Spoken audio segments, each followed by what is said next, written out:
안녕하세요. 교통사고 전문 로펌 윤현리의 대표 변호사 이기루입니다. 오늘은 저희 사무실에 이렇게 자주 들어오는 질문 중에 하나인데요.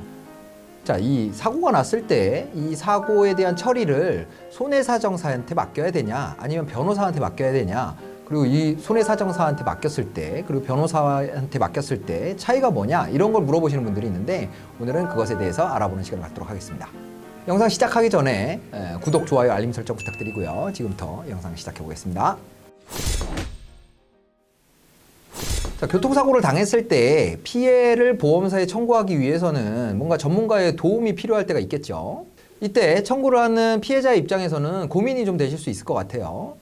전문가의 도움은 필요한데 과연 변호사를 선임을 해야 되느냐, 일반적으로 생각하기에 변호사를 선임한다라는 게 좀 이제 문턱이 좀 높은 느낌이 있잖아요. 그래서 손해사정사, 아니면 행정사, 이런 쪽으로 이제 알아보는 분들이 계시는데, 사실 제일 문제는 이런 사고가 발생했을 때 주변에서 뭔가 조언을 해주고 싶어서 선의로 이렇게 이렇다더라 저렇다더라 이렇게 말씀을 해주시는 분들이 많은 것 같아요.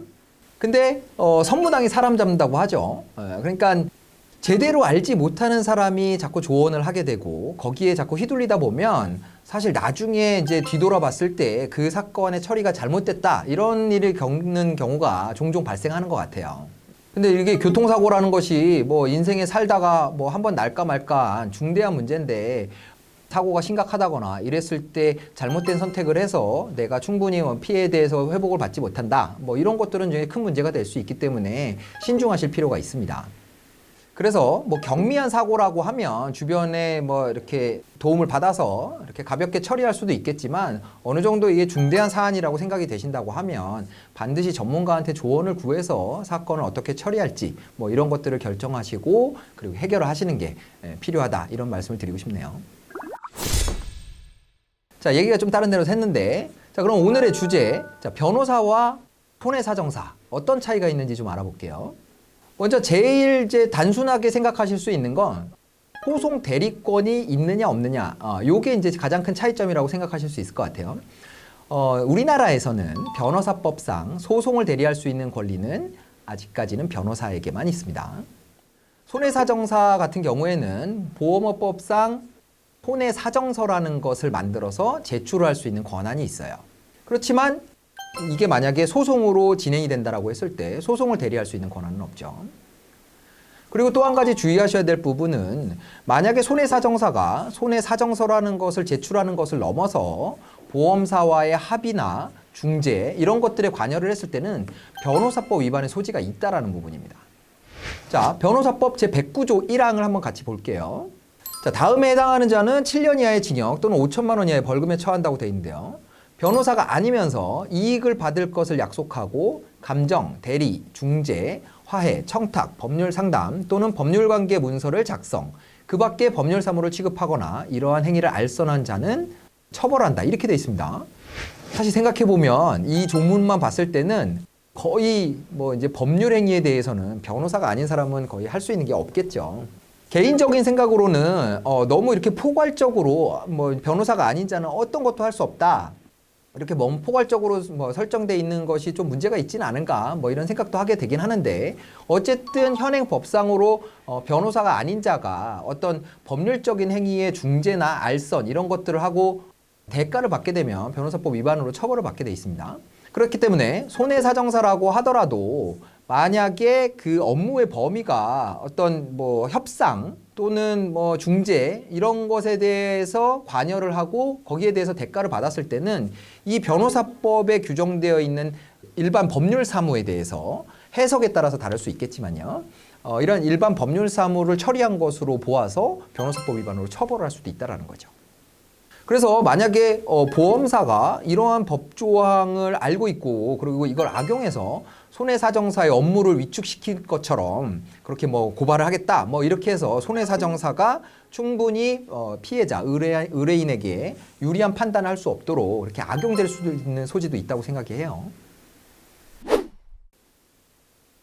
그래서 종합적으로 말씀드리면 손해사정사는 할 수 있는 일의 범위가 사건의 내용을 보고 손해사정서라는 것을 만들어서 피해자 입장에서는 이 전문가죠. 손해사정사도 전문가이기 때문에 이 전문가의 의견을 토대로 보험사와 협상을 하는 일까지는 할 수 있습니다. 그렇지만 손해사정사는 소송을 대리할 수 없고 또 보험사와의 협상을 하는 과정에서 너무 깊이 관여를 하게 되면 변호사법 위반의 소지가 있기 때문에 상당히 활동할 수 있는 범위가 제한적이라는 거죠.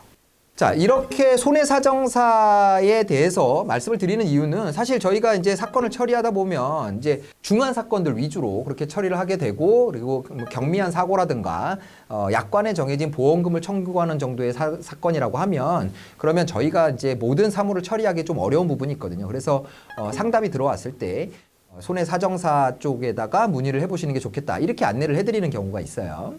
그래서 이제 이런 안내를 받으신 분들 같은 경우에는 도대체 손해사정사가 뭔지, 어떤 역할을 할 수 있는지, 그리고 계약은 어떻게 해야 되는지 이런 것들을 좀 궁금해 하실 수 있기 때문에 손해사정사가 어떤 업무 범위를 가질 수 있고 변호사를 선임한 것과는 어떤 차이가 있는지 이런 부분들을 좀 알고 계시면 좋을 것 같아서 오늘 설명을 드려봤습니다. 교통사고가 났다고 해서 모두가 소송으로 가는 건 아니죠. 아마 훨씬 더 많은 사건들이 소송이 아닌 보험사와의 협상을 통해서 사건을 종결짓습니다. 그래서 이렇게 보험사와 소송을 하지 않아도 되는 정도의 사건이라고 하면 손해사정사를 통해서 내 피해 규모를 뭔가 전문적인 관점에서 분석을 해서 충분한 보상을 받으시는 게 좋고요.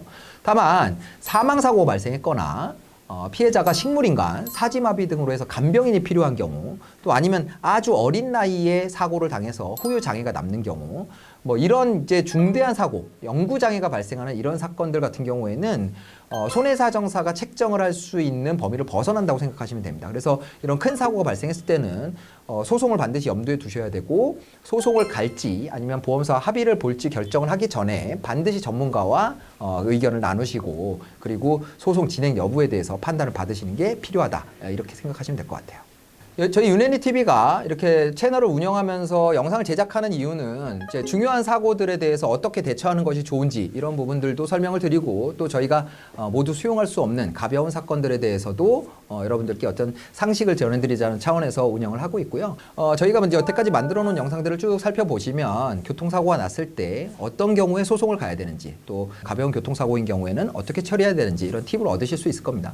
저희가 늘 이제 항상 많은 수의 상담을 하고 또 많은 사건을 처리하기 때문에 아마 저희가 이렇게 이제 안내를 해드린 정보들이나 이런 것들을 취합을 하신다 그러면 아마 교통사고를 처리하는 데 있어서 빈틈없이 이렇게 그리고 충분히 전문가의 조언을 받아서 진행할 수 있는 참고 자료가 될 것 같으니까요. 늘 이제 구독하시면서 관심을 가져주시면 좋을 것 같습니다. 자, 오늘은 손해사정사와 변호사, 교통사고가 발생했을 때 어떤 역할의 차이가 있는지에 대해서 알아보는 시간을 가졌고요. 다음 시간에 다른 주제로 또 찾아뵙도록 하겠습니다. 지금까지 교통사고 전문 로펌 윤은희의 이기로 변호사였습니다. 감사합니다.